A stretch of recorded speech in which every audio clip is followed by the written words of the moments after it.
Fellow Toastmasters, I'm here today doing my icebreaker for the third time. What can I tell you that I haven't already told you? The first time I did this, I told you I was a goddess. I told you that I'd been married. The second time I did it, I told you I'd been married 3 times. I've told you that I have a stressful life. And I've told you that I've been through a career change. There isn't anything more that I can tell you. So the only thing I'm going to talk about today is my past and my present and my future as a Toastmaster. So as you know, in last year I did become a distinguished Toastmaster, and you know that it was a very long journey for me. And the thing about becoming a distinguished Toastmaster, once I got the designation, I realized I'm not a competent communicator. I don't have that award. So hence, I decided to do my competent communication designation today. Now, I am a competent Toastmaster, and that tells you, if you CTM, those of you who have been in Toastmasters for quite some time, you will know that 20 years ago, that was what you got when you did your 10 speeches. And so I am a competent Toastmaster, but I'm not a competent communicator. So here I'm doing it all over again.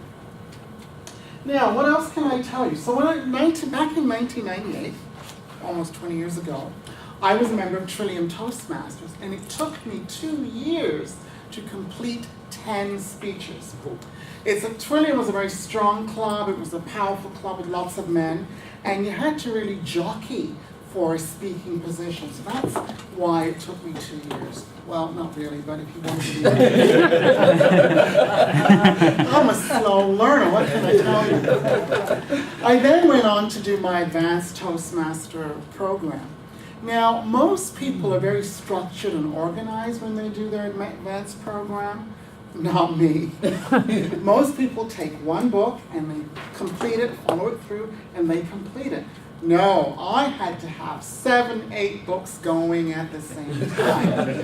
And I would pick, oh, I want to do that speech. I like those objectives. Oh, I'm going to do that one and that one. And that's how I did my advanced program. Hence the journey and the length of time that it took for me to complete it.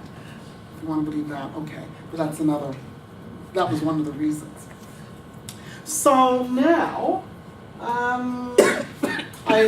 I do have the CL, but again, I only got that last year. Why? Because I was an advanced leadership bronze, which was the old designation, and they made me do the CL over again. So the amount of times I was a Toastmaster, the amount of times I evaluated people, they made me do the CL all over again. So anyway, so I do have the CL designation. So now you would think, well, the question that you have to ask is, as a distinguished Toastmaster, are my speaking skills more organized? And the answer to the question is absolutely not. For me to put together a speech now is very different from the way I would put it together when I first started. It is the most disorganized, chaotic process. I create the speech in my head, I speak it out loud in my head, and then, after when I've gotten it clear in my head, I then sit down and write the speech. I write it out because I speak 135 words a minute, and I need to know how many words. That's the only way that I can know how many words I have in a speech, and that will tell me the length of time that I have to speak. So that's why I write it out. But I also write it out so that I can change the words, look at the sentence structure, make some analogies, similes, alliterations, all of that. Put that all in there to make it, give the speech some weight and make it richer and so forth. So yes, it is a chaotic process. But I found that doing my speeches this way is actually very good because it's a mess. But out of the mess comes the message. So that's why I do it this way. It's a very intuitive process. And hey, it works for me, and I'm going to still continue to do it. So where am I in my program today? I'm now doing the CC, as I said, the Communication Manual. I'm also going to be working with Hulda to coordinate speech crafts throughout the district. And I'm also going to hopefully be the chairperson of the Speakers Bureau. And I have to do these things because it would be very easy for me to say, well, I'm not the DTM, I'll mentor a person here, I'll mentor a club here, and not really do anything. So I'm doing these things because it's going to keep me engaged and involved in Toastmasters.